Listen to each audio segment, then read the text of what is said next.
So this is from a 1-3 game in Austin at Shuffle 512. Ah, that is a place that I have not been to. Shuffle one. That's in the southern part of the town. Southern part of town, right? What kind of action do they get over there? It's pretty good. It's not as big as, the Lodge, obviously, or even TCH, but the 1-3 game there is very good, very good. Okay, so 1-3 match the stack, or So it starts out 1,000 max buy-in, but then it's match the stack, yeah. okay, so match the stack. Okay, Okay, so the hand I have is the King of Diamonds, King of Clubs, okay, and this is there's a straddle on $10 straddle, and I'm in the big blind, okay. and the effective stack is 3175. And then to start things out, the cutoff raises to 35, Okay. and the small blind calls, Mm-hmm. and I three bet to 175, and they both call. So cutoff calls, small blind calls. Is this about the open? First of all, was every hand being straddled for the most part, or was this a one-off? At this point in the night, yeah, it's pretty. Yeah, there's a lot of straddling going on. So is this about the standard open size? Usually a Yeah, first open here to 35. Okay. yeah, So it's probably about 530 in the pot, right? right. Okay. Um, and this may or may not be relevant, but the main villain, the cutoff, is also a CLP subscriber, so he has a general idea, like he knows what he's doing, basically. Mm-hmm. Good reg. Okay, so the flop comes out Ace of Hearts, Mm-hmm. King of Hearts, Eight of Hearts. So you flop middle set here, but it's monotone. Right. Okay. Small blind checks to me. I bet 150, Okay. and the cutoff raises to 450. So small blind checks. Hero bets 150 with middle set on a monotone board. Cutoff raises to 450, and then the small blind folds. Small blind folds, and I call. Yeah, this was interesting when you emailed me in this one, Mike, because I was kind of thinking off the top of my head. I'm like, well, what kind of sizing are you supposed to use here? Are you ever supposed to check here in a situation like this that's sort of monotone? And it's really hard to, sim a spot like this, like in a multi-way pot, although like Monk or Solver, people are always saying like, oh, what would be optimal? What would be optimal? Obviously, I know Monk or Solver is capable of doing that. I would usually the theory would bring down is that you don't get to go all that large, which you didn't, by the way. We bet 150 when the other players are going to have more flushes than you are, because this is a tight configuration, right? Because it went cutoff raise, small blind calls. Now you are in a little bit of a squeeze spot, but I still think that you're going to be sort of value heavy, although you do want to drive the guy out. So I think it's a slightly different than if you were in the straddle, right, where you could just complete, right? Because you want to drive this guy out to your left. Now, when the cutoff raises here, and obviously you've got king king, this sort of screams like a flush. I mean, the best case scenario for you here, if you didn't have a flush, would be if you had like bottom set, right? Right. But I mean, obviously you're going to continue here with a call, right? Right. Okay, so you call. So yes, I call. Hmm. Um, and then the turn is the seven of diamonds. So by the way, the pot's like 1430, I would say. Yeah, I have 1420, but yeah. Okay. Hmm. Turns a seven of diamonds. I check, and he bets 850. And so cutoff bets 850. So just over half the size of the pot. And if you call here, this is how I do the math in my head. I mean, this is just getting into my head. People can do it however they want. I always look at this spot. I'm like, all right, well, what's stack depth here?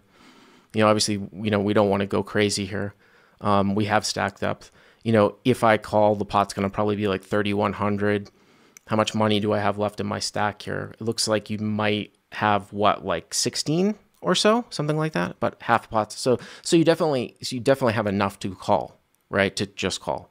It's not like a jam or, fold situation. So I'm assuming you called. I do call. I wanted to ask you real quick. Uh-huh. I mean, I think calling's the best play. But what do you think of moving in just as like protection? I don't like it because I think that you block a lot of I mean, like I said before, I'm going to assume that he's not going to have aces here. You block a lot of the ace king, all of which would be pretty. I mean, they could be overplays in a situation in the sense that, it is a monotone board. So really, you're left with, him having 8-8 or running some bluff with like queen jack with the queen of hearts, or queen 10 with the queen of hearts if he even defends to that as a 3-bet. I don't know what the deal is, with this guy, how wide he is, but even still, most people are just going to call.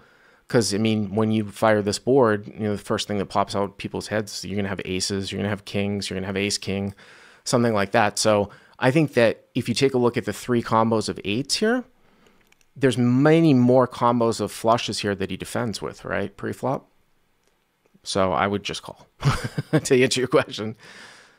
Okay. And then the river is the 9 of diamonds. So 31, you guys just put in 17, so 31-30, right? River, 9 of diamonds.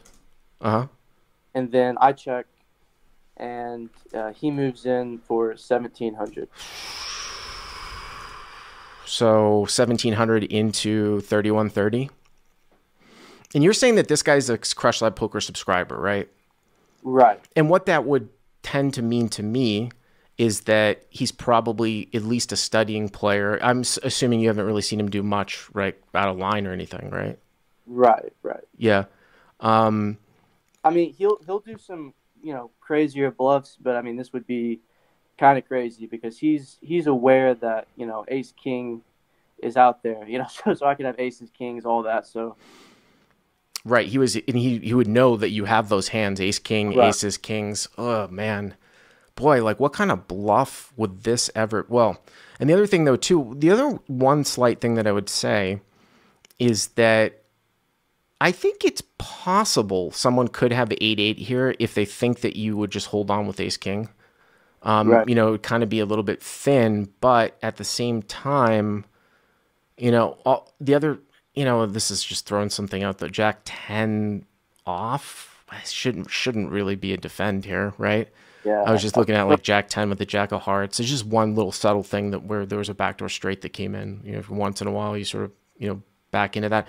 I mean, it's weird because if you're not 3-betting with that many suited hands here in a given situation, you're always supposed to try to find hands that you can call down with, right, at the end. And you would think that sets would be up there, in a given spot. I guess, you could have like an ace with a heart in it, to block some of the sort of Broadway hearts that you think he's defending with. But I could really see a fold here. I got to be honest with you. Looking at the preflop configuration, I mean, you're getting about 48 for 17, right? Yes, right. So just under 3-1. Yeah, and I was also thinking like, I don't think he turns like ace queen off with the queen of hearts or king queen off with the queen of hearts like immediately into a bluff. He may just call with those hands on the flop. Mm-hmm. And also, I don't think he's defending queen jack off, jack 10 off, queen 10 off, those kinds of things. So it's Right. really 8-8 or a flush, in my opinion.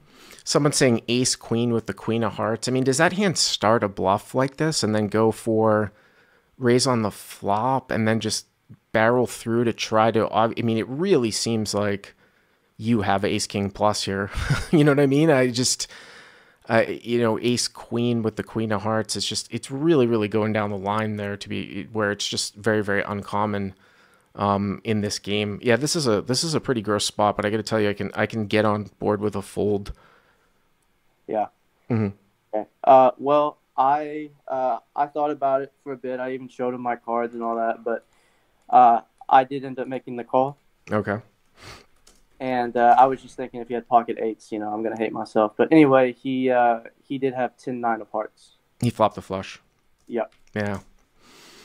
Yeah. I mean, it's one of these ones where it's like, wow, it's kind of crazy because then when you reflect back at it, if you're sort of on board with what I'm saying, which is, this guy, you're going to fold at the end, the play devil's advocate with myself is like, well, can't somebody over bluff you in a given spot here? Yes, it's definitely true. Just looking at the reality of the situation, also a very tight configuration if he is, playing correctly pre-flop, where he's just not going to have a lot of these offsuit, these offsuit types of hands. But I don't envy this spot. All right, man. Thanks for the call. Appreciate it.